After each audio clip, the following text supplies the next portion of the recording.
I'm here with Kat Curran. Now, Kat, you've told me that even though you brought these absolutely fantastic portraits, you're not much of a face drawer. Oh, I'm horrible at it, to be honest. It doesn't look like it, because when I look at these beautiful pieces, they look so symmetrical and perfect, and like they're so fun. So what's your secret? The secret is I'm going to take the stress out of drawing a face today by using a magazine page as the base. So I'm going to first use this matte translucent film, and I'm going to take a magazine page and I'm going to actually kind of like permanent tracing paper. Yeah. Instead of being really, really thin and rip apart, it's just heavier version. Exactly. Yeah. And it's really buttery smooth, so working with a colored pencil is ideal.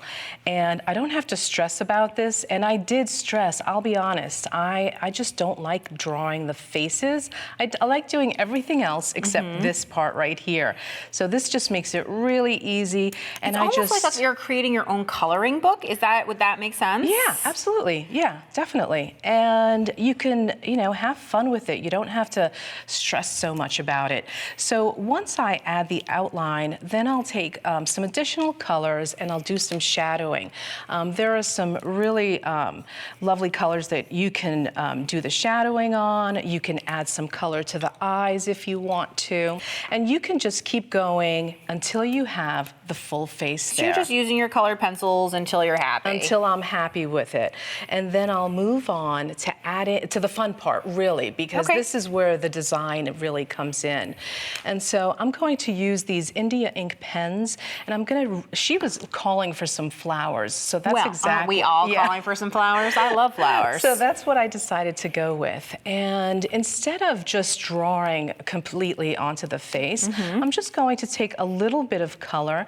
The nice thing about these is that you can blend them out.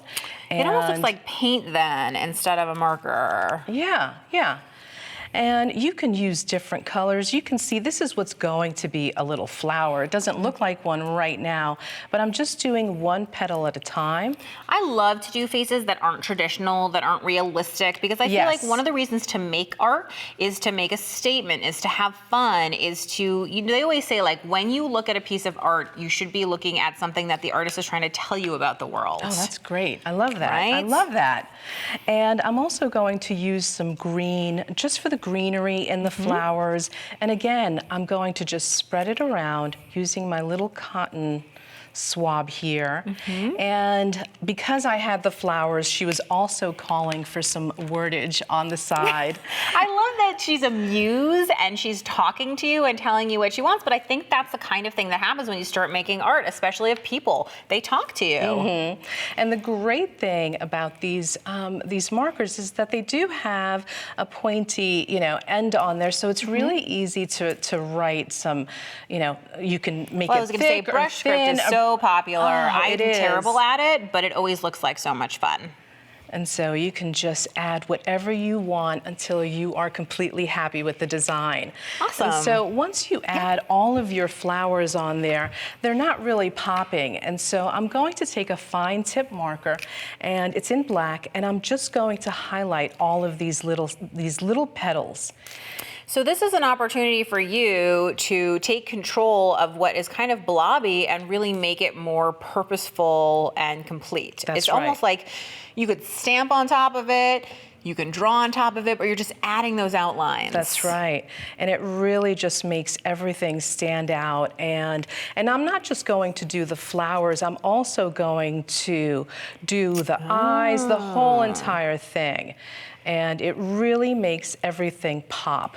And I'll do the same thing. It's amazing. This happens to me all the time. It's like black and white, I find, are those two things that no matter what you do, really make things pop. Yes, absolutely. I always finish with black and white, definitely. Because I think it's because you're going to the extremes, right, of color, and so it's very dark or it's very light, and so it just grabs the eye. Yep.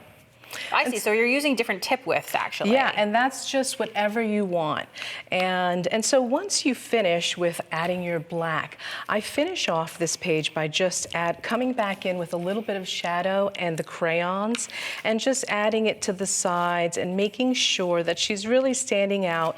The one lesson that I've learned by doing all of this is that shadow is everything when it comes to the faces. So I do go back and finish with the shadows. But you can see on some of the samples that this one image that I got from the magazine, you're able to make, you know, so many wait a second, this is the same. This is the same This is image. the same face. That's right. Wow, that's right, yeah. That's so cool. So even if you just have a single image, you can actually make a ton of different faces. Now this would be fun.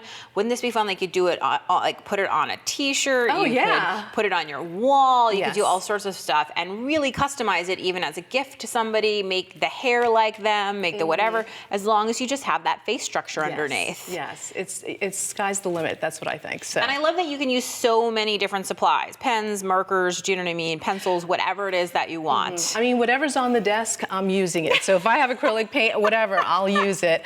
And again, this film is so smooth that it just takes the medium beautifully. That's awesome. I love this idea. Thank you so much, Kat. Thank you.